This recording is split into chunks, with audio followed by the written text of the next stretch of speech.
Bienvenue, welcome to another live stream. I'm Gareth Wax, the host, and many purple hats, but I have with me a plethora of portfolio executives. Ah, Do you see what I did there? Valerie Merrill of Merrill Consultant, Andrew Stickland of Copperbridge, and of course, never forgetting, Robin Davis of Assurtivity. We're here and we'll be here repeatedly and rapidly and hopefully resplendently talking about different aspects that will get you guys to think, to feel, and to have a respond to. So without further ado, today's topic is all about those two wonderful letters that seem to be plaguing or improving, depending on your point of view, everyone's life at the moment. AI, not artistic integrity, no, artificial intelligence and its use thereof. It's the good, the bad, or is it the irrelevant? And I'd like to start off with Valerie. Valerie, do you use AI in your working life, and what do you think of it? I do. I use it. I've got two products I use mostly, which is Microsoft Copilot and ChatGPT. And I am using the latest version, but do switch, like I know some of you do, between versions. I use it for a variety of different things. Start getting something, brainstorming, blank page, blue sky thinking. And I use it to help me with blogs, to put together proposals or pitch decks. So a real mix of things. And engaging with it, do you find that a trial, or is it something that you feel comes quite naturally? I think prompting, as we lovingly call it, has got a bit of art and magic and science. And I think you need a lot of practice to get it to do exactly what you want. I see Robin nodding away. Robin, prompting is the way. Are you a prompt engineer? I think we're all prompt engineers, to be fair, but some better than others. But yeah, I certainly That boiler repairman wasn't a prompt engineer. He was about 45 minutes late. Anyway, and moving on. anyone playing AI is a prompt engineer. I back up what Valerie says. It is both an art and a science. Some of the best prompters are the non-scientific people, are the creatives. They can often get a lot more, but there is the science behind it as well, of having the right kind of components like context and personas, etc., where you can really get the most out of it. So, but when we were talking in the green room, frankly, I think you sounded and you came across color me dissatisfied. I do get frustrated sometimes with the AI, but a lot of the frustration is actually you're not giving it sufficient enough direction, or, and this is what I encounter all the time, I'm either giving it too much, and even though I say to chunk it down if I'm giving it too much, or it is inconsistent, it forgets. There is cognitive drift very quickly, and it takes a little time with each of the models to figure out just how quickly it drifts. So you do often have to give it exactly the same inputs to the same files and say, refer to this file, refer to this file, refer to this file. Because if you don't, it starts to have that drift, which is And highly annoying. Andrew, I've heard that AI can sometimes be described as an inconsistent toddler suffering from ADHD, constantly forgetting what the hell it was doing and drifting off to the latest sparkling thing in the corner. I think with If everything, you have to take it with a pinch of salt and a element of caution. There have been horror stories, there have been accuracies, and I've seen some of them myself. Reliance on AI can be really, really bad. The Australian government had a huge amount of money because they Correct. did a report using AI, and it was inaccurate, had references to non-existent things, and it generally made Mm, up. So caution is a huge mm, watchword for me. And as Robin said, he can lose thread. I've sometimes had to basically extract what it's created, start a new chat, and actually feed it in where we got to, and or even not the latest version, but a previous one, and go, okay, let's start again because you've just gone off on a different path. Personally, I tend to use it for drafting and research, and then for graphics. I can describe graphics. I can't draw very well, but I find that things like Gemini do actually produce some fairly nice graphics. Sometimes there are obvious errors in them, but for a LinkedIn post, it's sort of, yeah, it's okay. yeah. Well, I mean, I think the stats show that anything between 20 and 58% of people actually do not validate and verify the outcomes of their Yeah. prompts. They just go off and use it. So, I mean, hey guys, this happens, which is Yeah. wrong. People should be checking it. Well, it's the cognitive drift part, which I think I find most worrying, because if you're not careful and don't constantly keep referring back to the original documents you uploaded that you based it on, it can start sliding off into the dark blue yonder. I was going to give you a horrifying story recently because a friend of mine is a barrister. A barrister was referred to the Bar Standards Board for using a false AI-derived precedent in court. The judge had them over the coals. It's worrying that it's been taken on as the new oracle. What say you? I 100% agree. And I think one of the main challenges as well is AI is starting to be trained on AI content without the human bias that there was originally. And that's another challenge, of course. When they were trained originally, they had a human bias associated with them. Now there's an AI to AI bias. And if we have got that level of inaccuracy, where's it going to go? So I think it's a great tool, but it should be treated like any tool. You don't swing an axe without making sure you're not going to hit your leg, do you?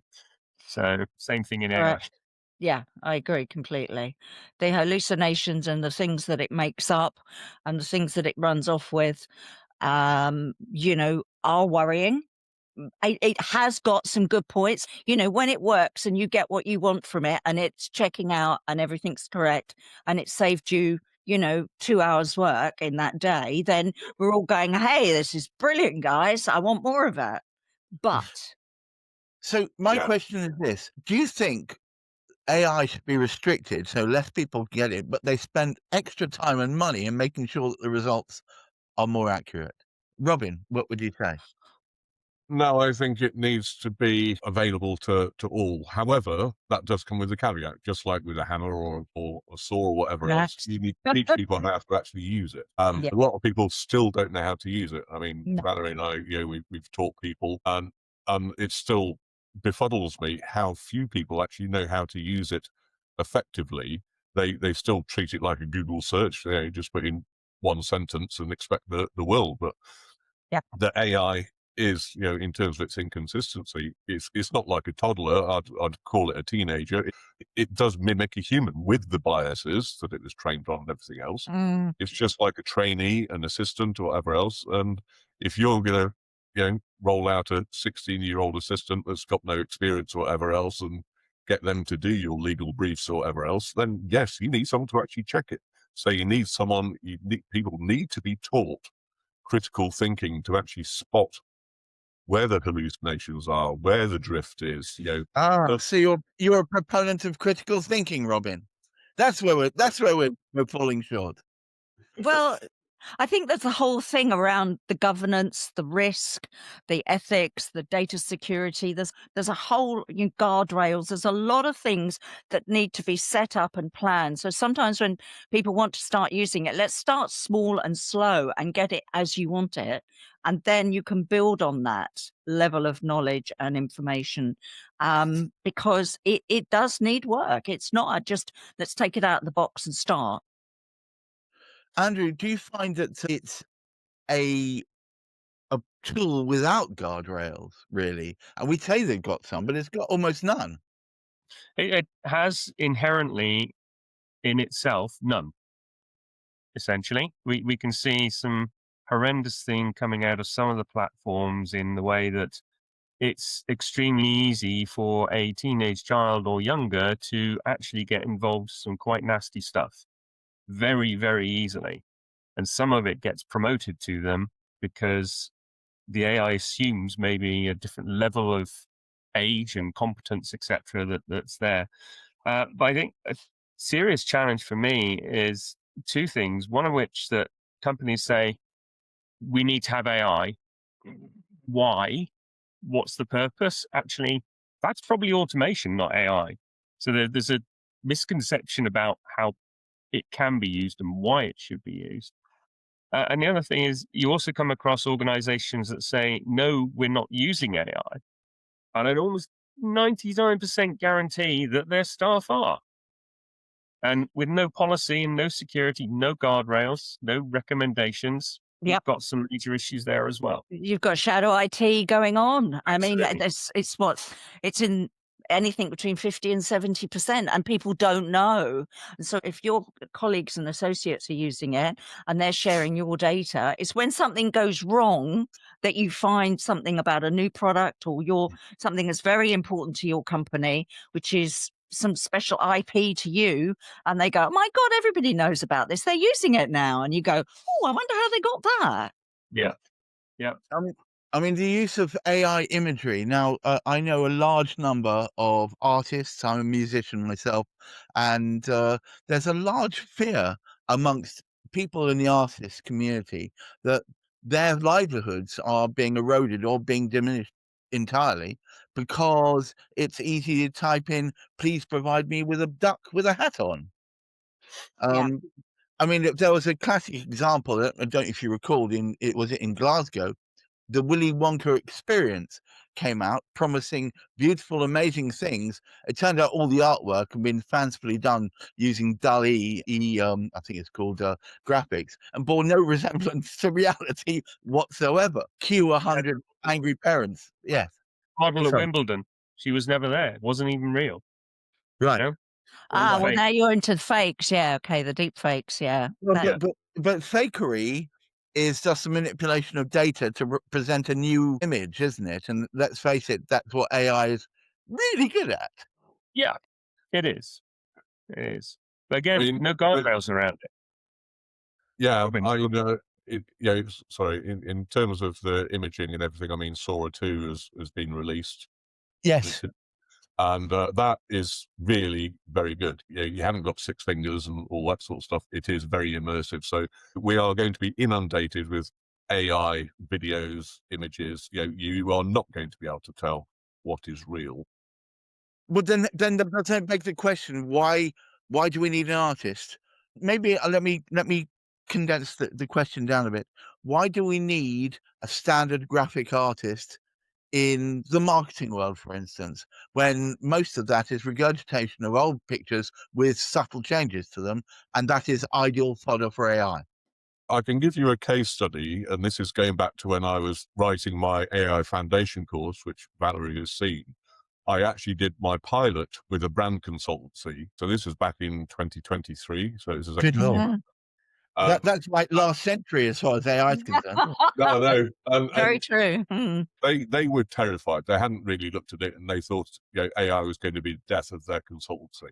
They Right. did branding, so they did logos, they did all sorts of drafting and everything else.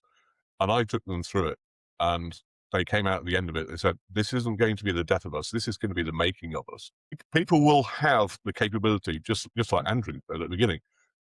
I'm rubbish at graphics, but I can now use Canva, I can use Sora, I can use all the others. I can mock something up very quickly, which is good enough for me, which, yes, is taking money out of someone's mouth, that would, I would normally engage, but I wouldn't normally engage because I wouldn't necessarily have the money to engage someone to do something so small scale.